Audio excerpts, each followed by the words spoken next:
Hi friends, எல்லோரும் எப்படி இருக்கீங்க? இன்றைக்கி நான் ஒரு மினி டிஃபன் ப்ரிப்பேர் பண்ண போகிறேன். அதை ஒரு vlog-ஆ ஷூட் பண்ணியிருக்கேன். ஸோ இன்றைக்கி நம்ம இதை தான் பார்க்க போகிறோம். ஸோ மினி டிஃபனோட மெனூஸ் நான் ப்ரிப்பேர் பண்ணது இட்லி, பொங்கல், வடை, பூரிக்கிழங்கு, பைனாப்பிள் கேசரி, பாயசம், கோகனட் கொரியாண்டர், அப்புறம் டொமேட்டோ ஆனியன் சட்னி. இதான் மெனு. ஃபஸ்ட்டு வடைக்கு உளுந்து, அப்புறம் 2 டேபிள் ஸ்பூன் அரிசி, 1 கப் உளுந்து, 2 டேபிள் ஸ்பூன் அரிசி, ரெண்டுத்தையும் சேர்த்து நல்லா வாஷ் பண்ணி ஊற வச்சுருக்கேன். அதுக்கப்புறமேட்டா பொட்டேட்டோ பாயில் பண்ணி எடுத்து தனியாக வச்சுருக்கேன். 1 ஹவர் கிட்ட சோக் பண்ணதுக்கப்புறம் நான் வடை மாவை அரைச்சி வச்சுட்டேன். இதை நான் முன்னாடியே காமிச்சிட்டேன். நான் ஒரு 8-10 போல் ஸ்டார்ட் பண்ணேன். ஃபஸ்ட்டு பொங்கலுக்கு பச்சை அரிசியும் பாசிப்பருப்பையும் சேர்த்து நல்லா வாஷ் பண்ணி குக்கரில் வச்சாச்சு. அதுக்கப்புறம் இட்லிக்கு இட்லி தட்டில் இட்லி ஊற்றி வச்சாச்சு. இது ரெண்டுத்தையும் நான் சைமல்டேனியஸாகவே ரெடி பண்ணிட்டேன். இப்போ நம்ம இட்லி ரெடி ஆகிடுச்சு. ஸோ இட்லியை இட்லி தட்டிலேருந்து எடுத்து பாத்திரத்துக்கு ட்ரான்ஸ்ஃபர் பண்ணி வச்சிடலாம். பாருங்கள், இட்லி நல்லாவே சாஃப்டாக வந்துடுச்சு. இப்போ நம்ம மெனுவோட ஃபஸ்ட் ஐட்டம் ரெடி ஆகிடுச்சு. ஸோ இந்த இட்லியை நம்ம தனியாக எடுத்து வச்சிடலாம். இப்போது இட்லியை எடுத்து வைக்கும் போதே பொங்கல் ரெடி ஆகிடுச்சு. ஸோ இது ப்ரெஷர் அடங்கிறதுக்கு கரெக்டாக இருந்துச்சு. இட்லி எடுத்து வச்சதுக்கப்புறம் நம்ம பொங்கலுக்கு இப்போ சீசனிங் பண்ணிடலாம். நான் 2 டேபிள் ஸ்பூன் அளவுக்கு நெய் ஆட் பண்ணிவிட்டு, 1 டேபிள் ஸ்பூன் அளவுக்கு சீரகம் ஆட் பண்ணிவிட்டு, கூடவே 1 கைப்பிடி அளவுக்கு மிளகு, அதுக்கப்புறமேட்டு கருவேப்பிலை, அப்புறம் முந்திரி எல்லாத்தையும் ஆட் பண்ணிவிட்டு, கூடவே பெருங்காயம், இஞ்சி எல்லாத்தையும் சேர்த்து நல்லா இந்த நெய்யில் நல்லா வறுத்து எடுத்துகிட்டு இதை நம்ம பொங்கலில் சேர்த்துட போகிறோம். இப்போது நம்ம இதை பொங்கலில் ஆட் பண்ணிவிட்டு நல்லா மிக்ஸ் பண்ணி விட்டுடலாம். நான் பொங்கல் கிட்டத்தட்ட ஒரு 10 விசில் கிட்ட வச்சுருந்தேன். என் குக்கர் ரொம்ப விசில் வச்சா தான் வேகும். ஸோ நான் 10 விசில் கிட்ட வச்சுருந்தேன். ஸோ இந்த மாதிரி நல்லா மிக்ஸ் பண்ணி விடுங்க. அப்போ தான் அந்த நெய், அந்த முந்திரி பருப்பு, மிளகு, சீரகம் எல்லாம் அந்த பொங்கலில் போட்டு நல்லா மிக்ஸ் ஆகணும். இப்போ நம்ம பொங்கலும் ரெடி ஆகிடுச்சு. இதை நம்ம தனியாக எடுத்து வச்சிடலாம். இப்போ நம்ம கேசரி ரெடி பண்ண போகிறோம். அதுக்கு நான் 2 டீஸ்பூன் நெய் ஆட் பண்ணிவிட்டு, கேஷ்யூஸ், நான் பாயசமும் சேர்த்து ரெடி பண்ணுறதுனால 2த்துக்கும் சேர்த்து ஒரே இதுவாக பண்ணிட்டேன். கேஷ்யூஸ் அப்புறம் ரைசன்ஸ் ஆட் பண்ணிவிட்டு இதை வறுத்ததுக்கப்புறம் நம்ம எடுத்து தனியாக வச்சிடலாம்.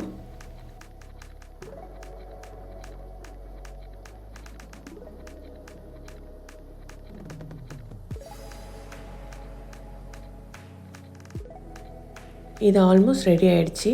இப்போ நான் கேசரியும் பாயசமும் சைட் பை சைட் பண்ண போகிறேன். எப்படி நான் பொங்கல், இட்லி, அடுத்தது கேசரி, அப்புறம் பாயசம், இது ரெண்டுத்தையும் நான் சைட் பை சைட் பண்ண போகிறேன். ஸோ கேசரிக்கு நான் 2 டேபிள் ஸ்பூன் அளவுக்கு நெய் ஆட் பண்ணிவிட்டு, ரவை ஒரு அரை கப் அளவுக்கு ரவை ஆட் பண்ணிவிட்டு, இதை இந்த நெய்யில் நல்லா மீடியம் ஃப்ளேமில் நல்லா வறுத்து எடுக்க போகிறேன்.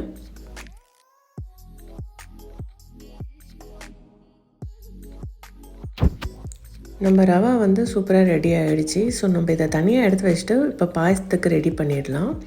பாயசத்துக்கு ஒரு 1/4 டீஸ்பூன் அளவுக்கு ஜவ்வரிசி ஆட் பண்ணி நல்லா கொதிக்க வச்சுருக்கேன். தண்ணியில் ஒரு 1/4 கப் அளவுக்கு தண்ணியில் கொதிக்க வச்சுட்டு, இப்போ இது கொதித்ததுக்கப்புறம் இந்த ஜவ்வரிசி நல்லா வெந்ததுக்கப்புறம் நான் இதில் சேமியா ஆட் பண்ணிட்டேன்.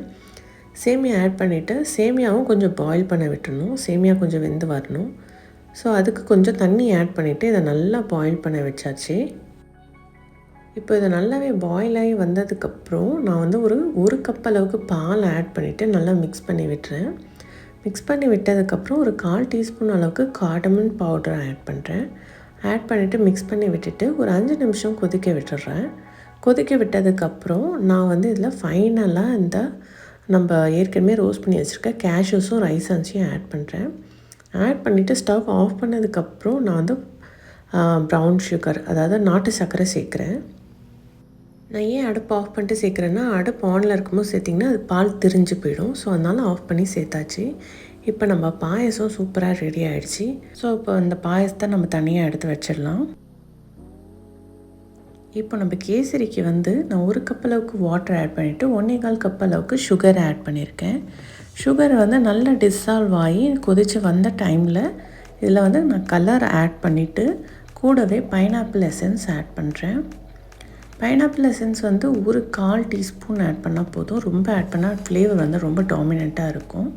இதை ஆட் பண்ணி மிக்ஸ் பண்ணதுக்கப்புறம் நான் இது கூட ரவையை ஆட் பண்ணி இந்த சுகர் சிரப்பில் நல்லா மிக்ஸ் பண்ணுறேன். ஸோ இது நல்லா மிக்ஸ் ஆகி நல்லா பாயில் ஆகட்டும். இப்போது நான் இது கூட ஒரு 1.5 கப் அளவுக்கு நல்ல ஹாட் பாயிலிங் வாட்டரை ஆட் பண்ணுறேன். எதுக்குன்னா அப்போ தான் நம்ம ரவை வந்து சீக்கிரமாக சூப்பராக குக் ஆகிடும். ஸோ பாருங்கள், இந்த மாதிரி நல்லா ஆட் பண்ணிவிட்டு நல்லா மிக்ஸ் பண்ணி விட்டுருங்க. மிக்ஸ் பண்ணி விட்டதுக்கப்புறம் ஒரு 1/4 டீஸ்பூன் அளவுக்கு கார்டமன் பவுடரை ஆட் பண்ணுங்கள். ஆட் பண்ணிவிட்டு அதையும் சேர்த்து மிக்ஸ் பண்ணி விட்டுருங்க. இப்போ பாருங்கள், நம்ம கேசரி வந்து ஆல்மோஸ்ட் ரெடி ஆகிடுச்சு. இந்த டைமில் வந்து நான் வந்து நம்ம வறுத்து வச்சுருந்த கேஷ்யூ அப்புறம் ரைசன்ஸ் எல்லாத்தையும் ஆட் பண்ணி நல்லா மிக்ஸ் பண்ணி விட்டுறோம். இப்போது நம்ம கேசரி சூப்பராக ரெடி ஆகிடுச்சு. நம்ம இதை எடுத்து தனியாக ஒரு பாத்திரத்தில் ட்ரான்ஸ்ஃபர் பண்ணி வச்சிடலாம். அடுத்ததாக நம்ம பூரிக்கு மாவு ரெடி பண்ணிடலாம். இதுக்கு வந்து ஒரு 1/2 கப் அளவுக்கு கோதுமை மாவு, இதுக்கு தேவையான அளவு உப்பு, தண்ணி இது எல்லாத்தையும் சேர்த்து நம்ம வந்து சப்பாத்தி மாவு கன்சிஸ்டன்சிக்கு பிசைஞ்சு எடுத்துக்கலாம்.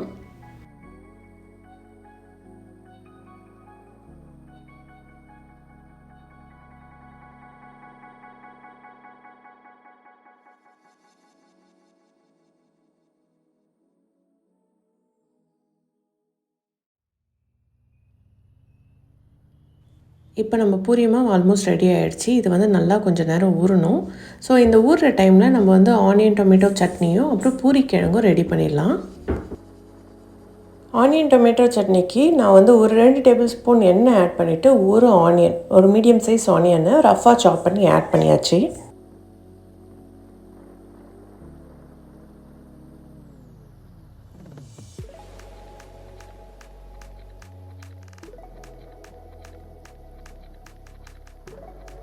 இந்த ஆனியன் நல்லா சாட் ஆனதுக்கப்புறம் நான் வந்து ஒரு 5லேருந்து 6 காஞ்ச மிளகாய் ஆட் பண்ணுறேன். நீங்கள் உங்கள் காரத்துக்கு ஏற்ற மாதிரி ஆட் பண்ணிக்கலாம். காஞ்ச மிளகாய் ஆட் பண்ணிவிட்டு ஒரு 2 நிமிஷம் வதக்கினதுக்கப்புறம் நான் வந்து இதில் 2 மீடியம் சைஸ் தக்காளி ஆட் பண்ணுறேன். இந்த ஆனியன் தக்காளி எல்லாமே நல்லா வதங்கணும். அந்த அளவுக்கு நம்ம வந்து இதை நல்லா வதக்கி விடணும்.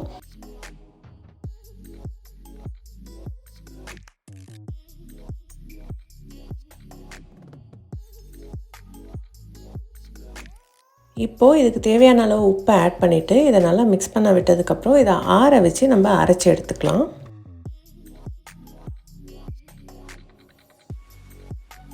அடுத்ததாக நம்ம பூரி மசாலா ரெடி பண்ணிடலாம். பூரி மசாலா எப்படி ரெடி பண்ணணுன்றத ஸ்டெப் பை ஸ்டெப்பாக நான் இன்னொரு வீடியோவில் அப்லோட் பண்ணியிருக்கேன் ஏற்கனவே. ஸோ அந்த வீடியோவோட லிங்க்கை நான் டிஸ்கிரிப்ஷனில் கொடுத்துருக்கேன். நீங்கள் டிஸ்கிரிப்ஷனில் போய் பார்த்து தெரிஞ்சுக்கலாம்.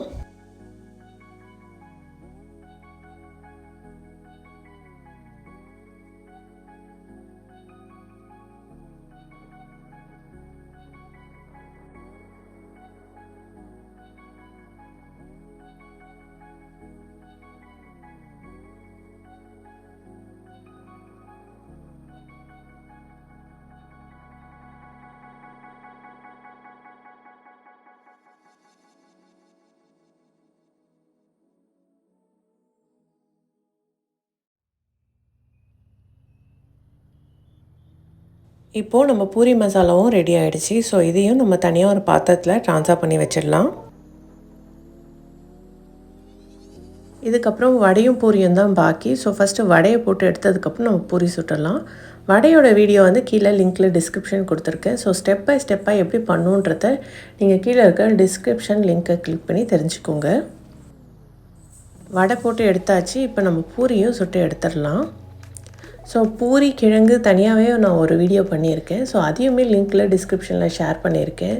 ஸோ கண்டிப்பாக போய் பார்த்து கிளிக் பண்ணி தெரிஞ்சுக்கோங்க.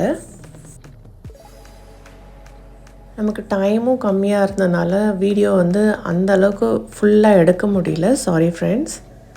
ஸோ நம்ம இப்போ பூரியும் ரெடி பண்ணியாச்சு. ஆல்மோஸ்ட் எல்லா ஐட்டமும் ரெடி பண்ணியாச்சு. நான் சட்னி ரெடி பண்ணுறதுக்கு காட்டல. ஸோ நான் அது கூட வந்து கோகனட் அண்ட் கொத்தமல்லி சட்னி ரெண்டுமே ரெடி பண்ணியிருக்கேன்.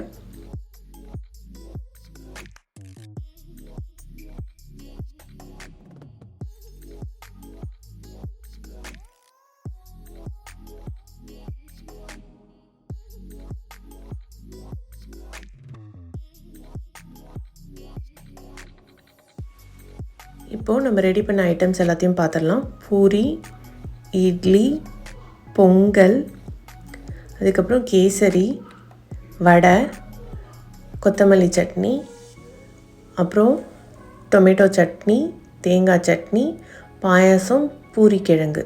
ஸோ இதான் நம்மளோட ஐட்டம். ஸோ இதை வந்து நம்ம வந்து ஒரு பிளேட்டில் அழகாக அடுக்கிடலாம்.